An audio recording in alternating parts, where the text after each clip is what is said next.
Alors aujourd'hui, le thème c'est l'homme et les communautés humaines. Qu'est-ce que l'homme et qu'est-ce qu'une communauté humaine? C'est des questions qui sont parmi les plus difficiles déjà à poser. Parce qu'en général, on les pose sur un coin de table et on passe à autre chose. C'est comme ça que ça se passe. Je citerai un univers où depuis 10 ans, pratiquement, je travaille avec un certain nombre de gens qui s'intéressent au développement communautaire, au développement des communautés, et en 10 ans, n'ont jamais dépassé le stade de une fois tous les 2 ou 3 ans, de dire « et au fond, c'est quoi une communauté ?» Alors, c'est arrivé 2 ou 3 fois. La question a été posée en l'air, comme ça, mais jamais en 10 ans, chez des spécialistes, il n'y a eu de suite à cela. Qu'est-ce qu'une communauté humaine? Alors qu'on est dans un moment, effectivement, de grande tension sur ces questions communautaires dans ce pays. Et qu'est-ce que l'homme? C'est pareil. Je ne sais plus quel philosophe avait dit, ça fait 2000 ans qu'on ne s'est pas posé la question. Je crois qu'il y a un homme politique qui est encore vivant qui avait dit ça il y a une vingtaine d'années. Il dit, c'est une question qu'on ne se pose jamais. Pourtant, c'est la question fondamentale. Et on ne se pose jamais la question, mais qu'est-ce que l'homme? Alors, pour ça, si vous allez dans les librairies, vous trouverez des ouvrages sur qu'est-ce que l'homme. Mais je ne suis pas sûr que vous ayez beaucoup de réponses intéressantes ou neuves sur cette question. Donc la question, ce sont des questions qui sont là, qui sont latentes, qui sont en suspens, mais qui ne se posent pas. Parce qu'on pourrait dire, tiens, dans le modèle républicain français, si important, si intéressant, qu'est-ce que l'homme dans ce modèle-là? Ça, c'est vraiment une question délicate qui est intéressante de poser. On peut même analyser un petit peu ce qu'il y a comme conception implicite de l'homme. Alors la question de qu'est-ce que l'homme a une double importance. D'une part, par le fait que chaque position, chaque conception du monde, chaque conception des choses, chaque vision, proposition, visée de ce qui est bien, qualification de ce qui est bien, de ce qui ne l'est pas, et puis méthode pour y arriver, il y a toujours une conception implicite de l'homme. Il y a toujours une idée de l'homme qui est implicite, qui est en général plus implicite qu'explicite, qui est en général non dite. Il y a toujours une vision de l'homme qui est sous-jacente. Et c'est intéressant de savoir, au fond, qu'est-ce qu'il y a comme vision de l'homme dans chacun de ces paradigmes-là. Donc ça, c'est un premier point. Le deuxième point, c'est qu'effectivement, l'idée ou la notion de communauté humaine, ou les phénomènes communautaires, si on veut bien les considérer, là aussi, il y a des réponses différentes selon les paradigmes. Selon la fenêtre par laquelle on regarde, on ne voit pas la même chose et on interprète les choses différemment. Alors, aujourd'hui, ce que je voudrais, c'est non pas traiter complètement cette question-là, mais loin de là, mais poser quelques jalons. D'abord la question « qu'est-ce que l'homme ?» et ensuite « qu'est-ce qu'une communauté humaine ?» Que sont les communautés humaines? Et est-ce qu'il y a un rapport entre les deux? Bon, pourquoi pas, pour une fois. Alors, en repassant en revue ces 4 axes, mais peu importe le schéma, sur le paradigme des puissances, par exemple, l'homme est considéré comme un animal. L'homme, c'est un animal. Animal, ça vient de anima, âme, animation. C'est une bestiole animée, quoi. Un animal, c'est quelque chose qui est doté d'une âme, pas forcément d'une âme, mais d'une âme au sens de l'animation du mouvement, lieu de mouvement, qui peut se déplacer par elle-même, etc., etc. Bon, eh bien, l'idée que l'homme est un animal comme d'autres, il y a toutes sortes d'espèces, il y a des petites bêtes, des grosses bêtes, etc., puis au milieu, il y a l'homme.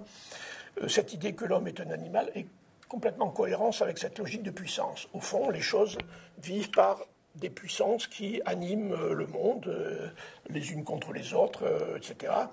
Il paraît même que l'homme ferait partie des pires en la matière, mais effectivement, ça fait partie des paysages classiques de cette logique-là.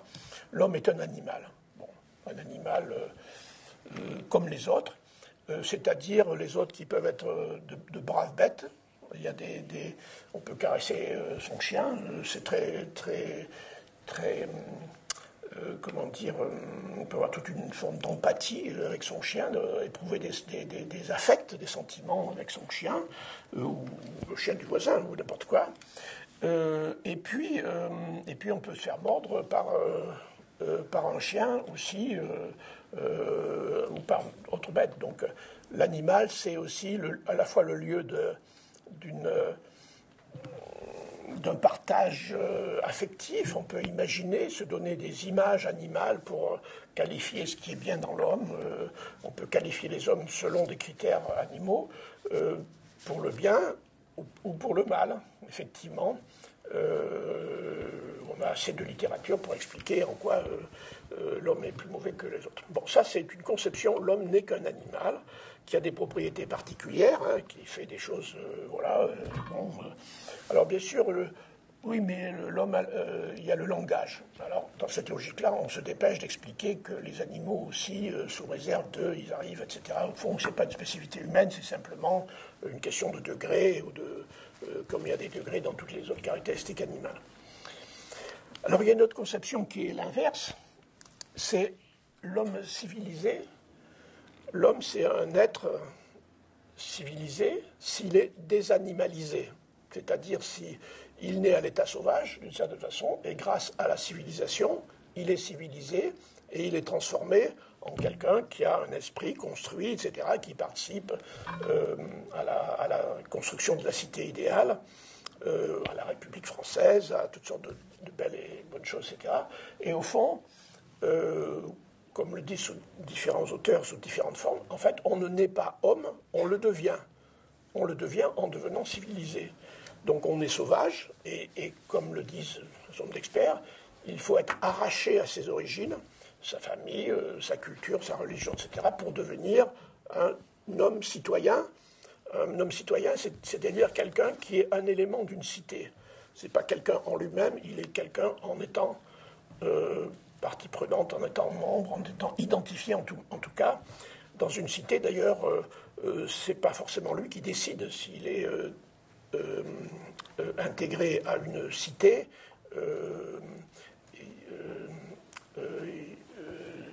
Ça peut être un État, une loi, une convention qui décrète qu'un tel il est ou pas d'une cité. J'ai vu il y a 3 jours qu'un jeune Albanais avait été meilleur ouvrier de France ou je ne sais pas quoi, un truc comme ça, et qu'il devait être décoré au Sénat. Le Sénat a commencé par dire « Ah mais non, il n'est pas français, en plus il n'a pas ses papiers, etc. » Donc son humanité, dans sa valeur d'humanité, était hors sujet. Bon. Alors il y a eu des émotions qui font qu'en fait il a quand même été reçu là-bas, et on lui a donné un délai de 3 mois avant de... Donc ça, la question, c'est que ce n'est pas lui qui décide s'il est membre de la cité, s'il est citoyen ou pas. Pas lui qui décide, c'est la loi. Bon. Donc la citoyenneté n'est pas un propre de l'homme, c'est un attribut qui lui est conféré par une loi, par un truc juridique. C'est d'ailleurs comme les droits de l'homme français, ce qui n'est pas le cas forcément des autres. Les droits de l'homme sont une convention juridique, c'est-à-dire, c'est, on va reprendre des textes, mais c'est un état juridique. Hein, c'est une question de droit et une question juridique. Alors effectivement, c'est ce qu'on a dans cette conception de l'homme, hein, comme l'homme civilisé, l'homme rationnel, l'homme identifié comme un élément, un citoyen par exemple, de la cité idéale à laquelle il contribue par devoir et parce qu'il tient son existence comme telle de cela, et effectivement toujours en but au sauvage, qui ne manque pas d'advenir chez ceux qui ne sont pas civilisés, bien entendu, et chez ceux qui retombent en arrière et qui ne font pas les efforts pour s'éduquer et devenir civilisés grâce aux écoles de civilisation que sont l'éducation nationale notamment. Et puis, il y a, en bas à droite, il y a l'homme normal dans son espèce, c'est-à-dire la nature, les phénomènes, qu'ils soient économiques, politiques, sociaux, biologiques, tout ce qu'on veut, sont l'expression, la manifestation de lois naturelles. Et l'homme est comme est une chose parmi les choses, et il est donc l'expression, la manifestation de lois naturelles auxquelles il est prié de s'adapter, puisque effectivement, bizarrement, cet homme aurait des velléités de non-adaptation, ce qui serait tout à fait contre nature, enfin contre les lois de la nature. Et donc, s'il ne s'adapte pas, ben, il sera puni, enfin, il en tirera des préjudices, et s'il est bien adapté, il aura une certaine place dans le fonctionnement naturel du système, et jusqu'à ce que le destin de toute chose étant de disparaître, ben, il disparaîtra au profit d'autres choses qui viendront. Donc l'homme est une chose parmi les autres, et dans ce paradigme-là, il est invité à s'adapter sur le plan de la pratique, mais à prendre conscience de la nature des choses et ce à quoi il faut s'adapter. La conscience ici n'étant pas une conscience humaine, c'est une conscience de l'état des choses. C'est la capacité de décrire l'état des choses. Bon, voilà. Et de reconnaître les lois de la nature qui nous gouvernent. Donc cette conception de l'homme est très présente. Et je dois dire que les trois que j'ai évoqués ici sont pour moi trois anti-humanismes, qui peuvent s'appeler humanisme sans aucun problème, puisqu'on peut mettre des étiquettes sur n'importe quel sens. Il y a un humanisme dans la logique de la puissance de l'homme animal, c'est quand l'homme est assimilé à une brave bête, une bonne bête. Alors effectivement, l'humanisme, c'est il faut être bon et brave avec les autres, avec les bêtes, d'abord pour commencer, et puis avec les autres éventuellement, lorsqu'on n'est pas pressé par des besoins de survie. Donc voilà, donc il y a un humanisme sentimental, des bons sentiments, qui doit effectivement se mobiliser chaque fois qu'il y a des mauvaises choses qui se présentent. Alors ça, cet humanisme est très présent dans un monde où, grâce aux médias, on a un niveau émotionnel assez élevé, une réactivité émotionnelle assez forte. Effectivement, cet humanisme-là, entre guillemets, est très fort. On peut s'apercevoir, effectivement, qu'il est très fort vis-à-vis des êtres humains conçus comme des animaux, et pas forcément comme autre chose. Le fait que ce soit un citoyen, des lois, de machin, etc., ça n'a aucun intérêt ici. L'important, c'est qu'il soit... En face...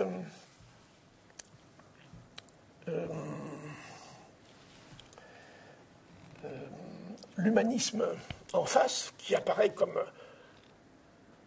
la découverte de la civilisation moderne, les lumières qui nous amènent l'humanisme, comme si effectivement l'humanité et l'intérêt pour l'humanité n'avaient pas existé avant, cet humanisme-là, c'est un humanisme abstrait, c'est-à-dire c'est la conformité à des valeurs formelles, idéales, idéalisées, qui fait la qualité d'être humain. La qualité d'être humain, c'est d'être citoyen et d'être inscrit dans la construction du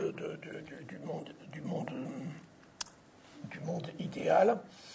Et voilà, sauf que cet humanisme, on a l'occasion de le revoir, ne s'intéresse pas à l'humanité de l'homme.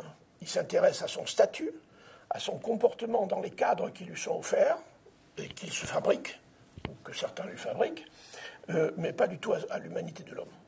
Et on en verra des répercussions sur les questions de communauté.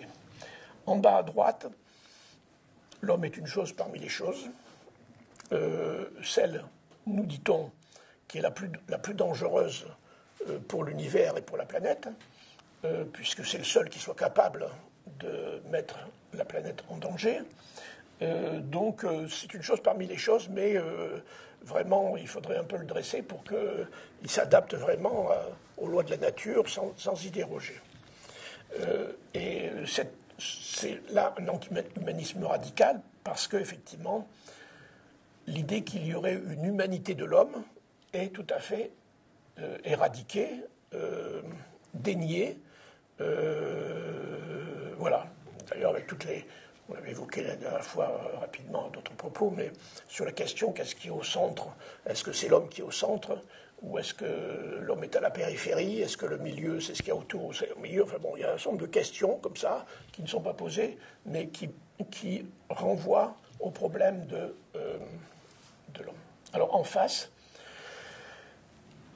l'homme est un être de sens. Un être de sens.